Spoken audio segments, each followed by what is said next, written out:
Hey there guys, what's going on? Today what I wanted to share with you is an after patch overpowered cheat beast. This guy will literally save you in foot champs, and that's one of the reasons why I've gone out and purchased him on the RTG. No word of a lie, he's unbelievable. And you wait until you see the team that I played with him and the stats that he managed to get in Division 1. The guy is just on another level for me right now. So if you can drop a like, that'd be sweet. If you're needing game codes or anything game related, head over to g2a.com and stock up on Xbox Live, PSN codes, all that good stuff. Use the code Fuji to get yourself a discount. And shall we find out who this overpowered player is? Let's go. So this week I have been playing a fair amount of games on FIFA. If you follow the RTG, you would know player switching, defending hasn't really been that great for me. So I wanted to jump into divisions and really focus on my gameplay, and just practice makes perfect, you know? Try and make some corrections and get better at the game. So player switching with the right stick, I'm starting to feel a little bit more comfortable, and I'll explain things in the Road to Glory episode tomorrow. But looking at this team, it actually sucks. Like, it's not very good. So if I can defend with this and attack, then when I go back to the RTG, we should be playing very well. So the right winger, we're going to be dropping in this man, 20,000 coins. And if you think Alessandrini is good, this guy is just as good. So you're going to want to make the purchase even if you bring him off the bench. 20,000 coins is what he's currently selling for, and I bought him on this account for 30,500. 12 games, 20 goals and 6 assists. So I started off the journey in Division 2, got promoted and played a fair amount of games in Division 1, and he's turning up against everybody. He has everything that you need for a good overpowered cam, even a striker. He's not actually that weak. He can brush past defenders and he reacts to a lot. I think it's just his pace, to be honest. That sheer speed is the difference. 94 pace, 85 dribbling, 83 shot, 4-star, 4-star. What can this guy not do? Well, hit the ball. Other than that, looking at his stats, 96 agility, 87 dribbling. You know I like someone who's agile, and he has everything, man. Balance 79. I don't even feel that is that like big of a problem. He felt very good. Stamina 89, so he's going to be running for days. His jumping actually 83, but he's not very good in the air. But 83 jumping looks good, and 83 finishing. He was scoring more goals than my striker. Now the problem with Lozano is that he's in that awkward league, and it's difficult to get him into a playable Division 1 side. So the team that you're seeing right here, I do not recommend it. The midfield, it's okay, it's playable. I was able to win games, but it's not really suited for Division 1 or foot champs. So my advice and what I'm going to be doing is subbing him on probably straight away. You know how I changed up formation just before the game starts? I'm going to use him as a striker alongside maybe Mertens. I don't want to spoil anything, but we will probably play him as a striker. And if you are wanting to bring him off the bench in foot champs, he will save you. Alessandrini and Lozano up top, no, that is a strike force. And Locadia, I'm going to be honest, you can use him for chem, but he's not really that good. He can score you goals. He's a little bit iffy, like hit and miss. 12 games, 7 goals, 10 assists. I actually switched up this formation to a 4-3-2-1, so I had him basically bringing in Lozano and Martial, but this guy just took control. I didn't even need to be good with him. He just carried the ball. He was doing everything, skilling. Martial, though, he was pretty good in this team. 12 games, 9 goals, 7 assists. I like the way he feels on the ball. He can turn well. His finishing, I would say his finishing is good, but as a left forward, I think I was using him as a left attacking mid, and because he has medium to low work rates, he just sits there. He doesn't really get involved. So maybe as left forward it is a lot better, and I never really played him in that position until now. So yeah, he did get involved a little bit more. In the midfield though, you've got Herrera, that's okay, not fantastic. Wijnaldum was good at the start.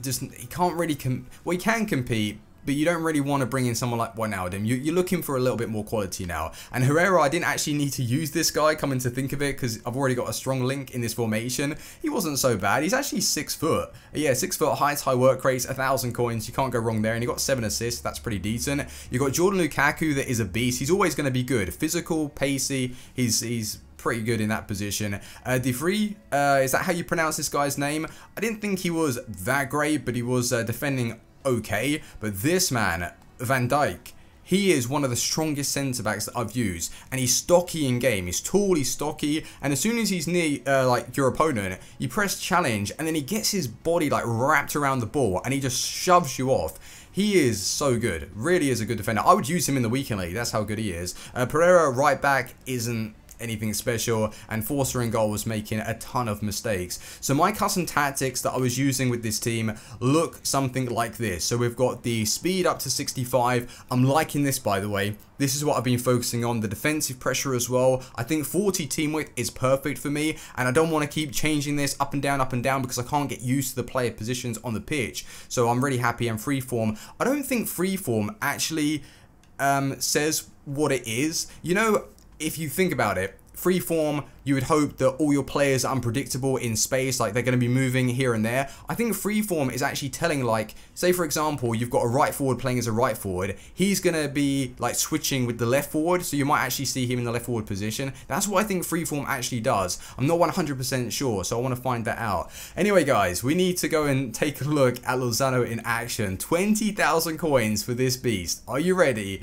Let's go. So like I said with the team, guys, don't go and rush out and purchase it. It's not competitive enough for Division 1. It's not good enough for FUT Champs, but some of these players are. So the individual ones I will highlight in a second, but I like the fact that I use a team like this, because if I make mistakes and my player positioning isn't right, it's going to magnify that. So when I learn how to defend with a team like this and go back to the RTG, when I've got the added quality, the added pace, I'm going to be playing a lot better. So I'm just like stripping down and really understanding how to get into the correct positions, learning my custom tactics, and I've made some nice progression and progress this week. I'm really happy with the way I've been playing and the goals I've been scoring, just the movement in the attack as well, turning, not trying to rush it as much. Whereas in the 4-2-3-1 before the patch, I would literally make maybe 2-3 passes and I was in behind someone's defense. Now I like that because it was fast play, it was really fun, but now you're having to think a little bit more. How are you going to work the ball? And that's what I'm trying to adapt to my play.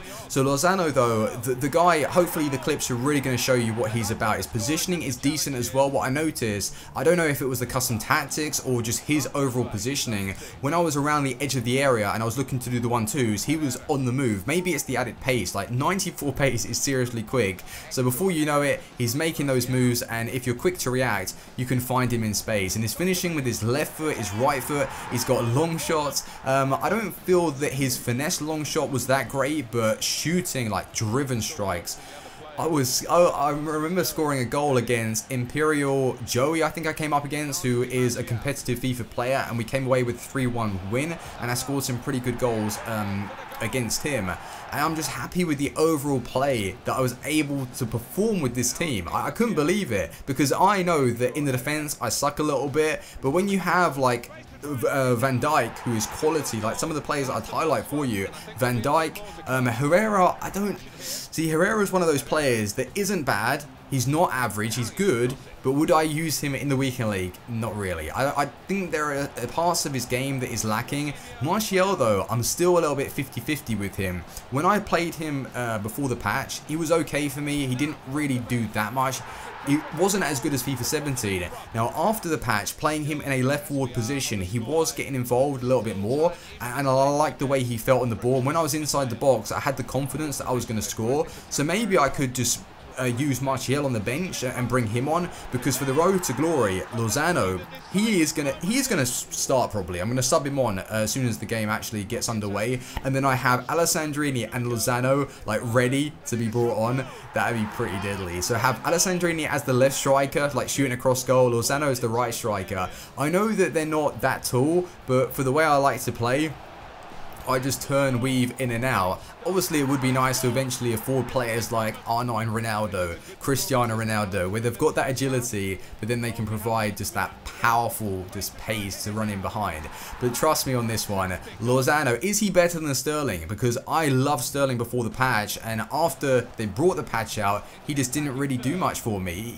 He still has an okay shot, but I just didn't really feel the quality from him after the patch. Something went wrong, and maybe it was down to the formation, because Sterling really isn't like the best of strikers, and I can't use him as a cam, whereas Lozano, he can be played as a striker. The guy is just so good. He's better than Sterling. This guy is better than Sterling, and he's on the same level as Alessandrini. So if you like Alessandrini, you're going to like Lozano. It's a partnership of dreams to be brought off the bench. So don't be a fool. Go out and purchase him. But the price of the card is 20,000 coins. So if you see that he's gone up to maybe 25, 26,000, don't go and buy him yet. Wait until he drops to 20,000 coins, because that is his market price. So hopefully that clears things up in case people were saying, oh, you're price fixing him. I'm not price fixing him. 20,000 coins is his price, and you're not going to regret it. So thanks ever so much for watching. Drop a like on the video, and I'll see you on the next one. See you, man. Peace.